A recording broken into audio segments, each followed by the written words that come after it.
évoquons maintenant l'attitude de la France par rapport à l'Algérie, la France prend de grandes postures dans la guerre, par rapport à la guerre en Ukraine, par rapport aux États-Unis, par rapport à la Russie. Et alors, bizarrement, face à l'Algérie, on n'a pas du tout le même ton, on n'a pas du tout la même posture de nos dirigeants. Et pourtant, c'est pas faute pour M. Bayrou d'avoir tenté, notamment sur les accords de 68, de dire qu'on allait peut-être éventuellement dans 6 semaines les remettre en cause. On va écouter, c'est très saisissant. D'abord François Bayrou, et puis Emmanuel Macron qui a dit exactement l'inverse à quelques heures d'intervalle. Écoutez François Bayrou puis Emmanuel Macron sur ces accords de 68. La France va demander au gouvernement algérien que soit réexaminée la totalité des accords et la manière dont ces accords sont exécutés. Nous allons faire cette démarche en donnant 1 mois, 6 semaines pour que nous puissions les réexaminer. Non, parce que je vous dis, les accords de 68, on avait lancé ce processus, on ne va pas les dénoncer de manière unilatérale, ça n'a aucun sens. Le problème, à mon avis, dont on parle est beaucoup plus des accords de 94, et nous avions lancé avec le président Tebboune un mouvement pour les moderniser, et on le fera en bon ordre. Et je pense que les choses se font bien quand elles se font avec exigence, avec engagement, mais il ne faut pas qu'elles fassent l'objet de jeux politiques ou qui soient. Voilà, donc là, c'est absolument l'inverse. C'est 2 versions complètement différentes de Gauthier Lebret. Et après, je vous entends, Pierre. Je ne dirais pas complètement différentes, parce que dans le même discours, François Bayrou disait « Je ne veux pas d'escalade avec l'Algérie ». Et il disait cette phrase que j'avais trouvée exceptionnelle « On va demander aux Algériens de réviser les accords ». Comme ça, on va demander. Non, on leur impose ou on leur impose pas, mais on ne va pas appeler M. Tebboune. S'il vous plaît, M. Tebboune, vous êtes d'accord pour dénoncer les accords de 68 ? Ça ne se passe pas comme ça. Sur François Bayrou, moi, dès qu'il a dit 1 mois ou 6 semaines, je me suis dit c'est pas du tout rodé avec l'Élysée, c'est pas possible. Soit c'est 1 mois, soit c'est 6 semaines, mais c'est pas comme ça, au doigt mouillé, ça va durer 4 semaines, ça va durer 6 semaines. Moi, la seule question là qui m'intéresse, c'est Bruno Retailleau. Bruno Retailleau, il est très clair depuis le départ. Il veut des mesures de rétorsion fermes contre le gouvernement algérien. Il refuse des entrées sur le sol de France de ressortissants algériens. La seule chose où je ne le comprends pas, c'est sur les imams algériens au moment du Ramadan. Il a ouvert la porte à des imams algériens. Il a donné des visas pour le Ramadan en disant ils vont arriver, ils vont repartir. Bien sûr, ils vont arriver, ils vont repartir. La question, c'est si vous voulez faire libérer Boualem Sansal, récupérer vos OQTF et avoir des laissez-passer consulaires, vous dites on prend plus personne. Donc bon, voilà, c'est pour mettre un peu de nuance dans ce que je dis. Mais vu que la durée de la bande de temps, c'est maintenant 5 semaines. Il ne reste plus que 5 semaines. Hein. Ça fait 1 semaine que c'est passé. Qu'est-ce qui se passe dans 5 semaines ? Puisque Emmanuel Macron est très clair, on ne va pas dénoncer. Ça n'a aucun sens, dit le président de la République. Qu'est-ce qui se passe dans 5 semaines ? Rien. Bruno Retailleau, il s'en va ou pas ? Ah non, ça c'est sûr qu'il ne se passera rien sur l'Algérie. Mais du coup, résultat, est-ce que le ministre de l'Intérieur peut rester en place ? Non, mais ça pose une vraie question du soutien politique des Républicains à ce gouvernement. Puisque l'accord de 68, c'est quelque chose qui est au cœur de tous les programmes depuis 10 ans de cette droite-là. Et dont les Républicains avaient demandé la fin. Exactement. Je me souviens même, Nicolas Sarkozy, au moment de son retour dans son livre « Tout pour la France », fait un plaidoyer pour dénoncer les accords de 68 et l'état des relations franco-algériennes n'était absolument pas à ce niveau-là. Donc pour la droite et pour Bruno Retailleau, ça va être très compliqué. Mais on finit même par se demander si Emmanuel Macron, in fine, voyant l'ascension de Bruno Retailleau, voyant sa percée dans les sondages, se dit pas il est temps cyniquement de me débarrasser de Bruno Retailleau. Alors, je voudrais simplement rappeler que... Il en a besoin pour faire battre Édouard Philippe. Je parle sous le contrôle de vrais professionnels. De la politique. Moi, je suis qu'un amateur, mais... Bien sûr. Mais c'est les amateurs qui gouvernent, vous savez. Cette fausse modestie, vous... Non, mais les amateurs gouvernent aujourd'hui, donc ce sont eux qui gagnent à la fin, les amateurs. Oui, d'ailleurs, oui, c'est ça, c'est ce qu'avait dit aussi Macron. Quelle horreur. Vous avez raison. Pierre Lelouch. Non, il me semble que le président de la République avait appelé à des élections législatives et qu'il les a perdues après les européennes. Donc là, il n'a plus de majorité. Non, d'accord. Si j'ai bien compris, aujourd'hui, c'est le Parlement qui gouverne la France et lui est à côté. Il avait lui-même dit, n'est-ce pas ? Semble. Donc, on est dans une situation où le gouvernement, normalement, il est souverain sur ces questions de sécurité publique. Ce n'est pas le président de la République. On veut bien que le président fasse des effets de manche sur les grandes affaires mondiales, la bombe atomique et tout le reste, mais enfin là, on est en train de parler du contrôle de nos frontières et du non-respect par un État voisin d'un accord qui n'est pas un traité. Je le redis, et je l'ai dit hier, d'ailleurs aux intéressés, par SMS, vous avez la compétence juridique de mettre fin à cette convention de 68. C'est-à-dire le Premier ministre peut le faire. Premier ministre, c'est le ministre de l'Intérieur. Le ministre de l'Intérieur, sans besoin du président de la République. Vous savez combien il y a d'accords qui ne sont pas des traités? Il y en a plein. Signés par le ministre de l'économie, par les ministres de l'environnement. Il y a plein d'accords gouvernementaux. Celui-là revêt un caractère symbolique. C'est peut-être le seul accord bilatéral que les Français connaissent. Il est d'une symbolique.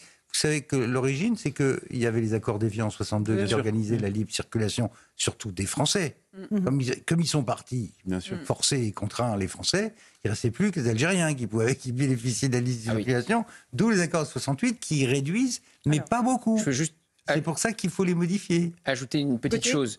Il faut savoir que la presse algérienne est ultra violente contre Bruno Retailleau depuis plusieurs semaines. D'ailleurs, même aussi contre CNews, puisqu'on a été cité par le président Tebboune dans une interview à l'Opinion. Il y a des extraits de CNews, il faut le savoir, qui repassent sur les chaînes algériennes. Et cette semaine, ce week-end, un titre de presse pro-régime algérien, pro-Tebboune, a titré « Retailleau désavoué par Emmanuel Macron ». Donc c'est-à-dire que Emmanuel Macron alimente la haine anti-Retailleau en Algérie. Bien sûr. Là, vous êtes encore une fois le ministre de l'Intérieur. Non mais là où c'est grave, là où il y a quand même quelque chose de grave, c'est que Emmanuel Macron savait très bien, en faisant cette sortie, alors que tout avait été validé. D'ailleurs, Bruno Retailleau le rappelle ce matin dans le Figaro. Il explique que ça avait été validé la veille par François Bayrou. Et que par ailleurs il s'agissait bien des accords de 68 parce que maintenant la petite musique qui est en train de monter c'est c'était pas les accords pas les mêmes accords, c'était d'autres accords. Alors qu'on a bien entendu quand même François Bayrou parler des accords de 68 et le faire aussi par écrit dans une interview le lendemain. Peut-être Rachel Kahn sur ce plateau, mais moi je vais être le prince de Machiavel qui va transformer une cacophonie en une partition symphonique. Moi je me demande, je vais vous dire un peu de plagiat d'emprunt littéraire sur la symphonie. Je vais vous dire, la politique c'est de la politique, Pierre Lelouch, ça peut être très rude et très vicelard. Moi, je me demande si, en fait, on n'a pas les deux morceaux d'un puzzle entre Bayrou et Macron qui consisterait précisément à piéger Retailleau. Macron souffle le chaud, Bayrou souffle le froid. On ouvre une porte diplomatique à l'Algérie. En fait, celui qui est chargé en Algérie, c'est Retailleau. C'est Retailleau. C'est pas Bayrou. Non. Je leur prête peut-être trop de machiavélisme. Peut-être trop de machiavélisme. Mais je vais vous dire, la façon dont Macron, peut-être en ouvrant cette porte, s'attire les bonnes grâces de Tebboune devant lequel on s'est prosterné. Mais on s'est prosterné devant lui. Comment on sort? Non. Il a abusé des huîtres de l'huile de raisin. Mais non. On le connaît. Ça lui donne des symphonies. Elles sont très bonnes, les huiles de l'huile de raisin. Pierre Lelouch, vous les connaissez aussi. Non, mais la vraie question, Gauthier Lebret, vous avez raison, c'est Bruno Retailleau dans tout ça. Il faut qu'ils démissionnent tous les deux, alors Bayrou et Retailleau, il n'y a pas d'autre issue. Comme si je ne parlais pas, Éric Revel. Comment? Comme si je ne parlais pas. Non, vous êtes fait gros. Donc voilà, il y a d'un côté Bruno Retailleau, de l'autre côté il y a François Bayrou et le président Macron. Comment on fait?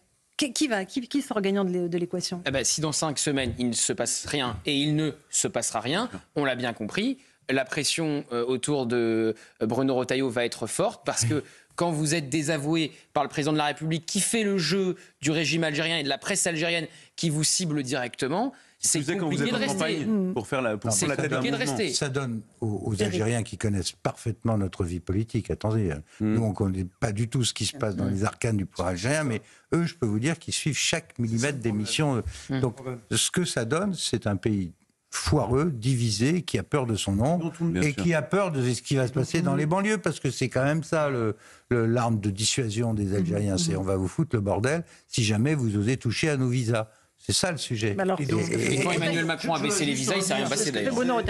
Juste revenir sur ce que dit Pierre Lelouch très justement. C'est un pays incroyablement divisé.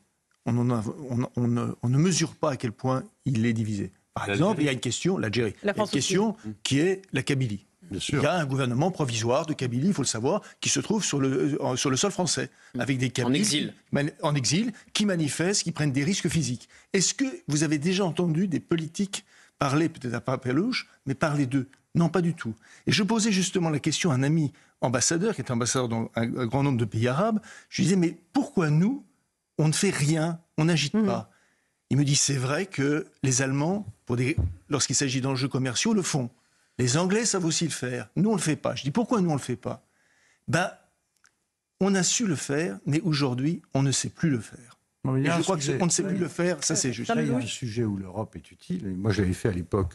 Moi, je me suis occupé en sens inverse du Maroc, qui était puni à cause du Sahara occidental. Donc j'ai essayé de maintenir l'accord de commerce entre l'Union européenne et le Maroc avec mon collègue marocain. Là, il faut faire l'inverse. Il faut faire en sorte que les relations commerciales de l'Union avec l'Algérie soient sanctionnées en fonction de leur politique migratoire.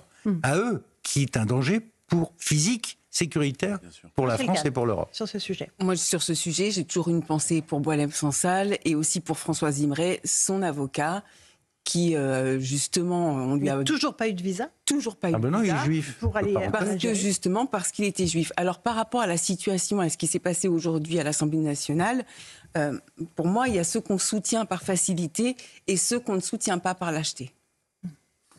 C'est exactement ça. Gauthier Lebret, le débat à l'Assemblée nationale va se poursuivre. Enfin, c'est un débat, c'est une série d'allocutions. Et pendant ce temps-là, sur l'Ukraine, Trump poursuit ses menaces contre Zelensky. Il continue à dire qu'il faut qu'il parte. Mais c'est la pression maximale, c'est sa stratégie. Il a dit qu'il était dictateur, puis maintenant il dit qu'il ne s'en souvient pas. Il a dit que c'était lui qui était responsable de l'invasion de son propre pays. Évidemment, il y a eu la scène dans le bureau ovale, donc il ne va pas dévier sa stratégie. Ceux qui pensent l'Amérique ne peut plus tolérer Donald Trump est un personnage curieux qui fait selon ses humeurs, pas du tout. C'est très calculé et donc la pression va monter jusqu'à ce qu'il obtienne son cessez-le-feu parce que lui, comme il voulait l'accord sur les otages pour la libération des griffes du Hamas et qu'il a mis la pression sur Benyamin Netanyahou, il va faire pareil avec le cessez-le-feu mais sur Volodymyr Zelensky. Merci Gauthier Lebret. Ce soir au menu de votre émission 100% politique. Alors figurez-vous qu'on a un documentaire, enfin un long format avant 100% politique, 1 an en immersion avec Jordan Bardella. Hier il y avait 1 an un peu plus même avec Gabriel Attal sur CNews et ce soir donc c'est au tour de Jordan Bardella et après on viendra évidemment sur l'actualité du jour, l'Algérie, l'Ukraine, Dijon effectivement, cette mini scène d'émeute avec cette médiathèque qui a brûlé. Donc ça sera ce soir après le long format à 22h30. Merci beaucoup Pierre Lelouch. Engrenage, la guerre d'Ukraine et le basculement du monde aux éditions Oldie Jacob. Merci à vous tous. Dans un instant, Christine Kelly pour Face à l'info et Pierre Devineau sur Europe 1. Bonne soirée à vous sur nos 2 antennes à demain.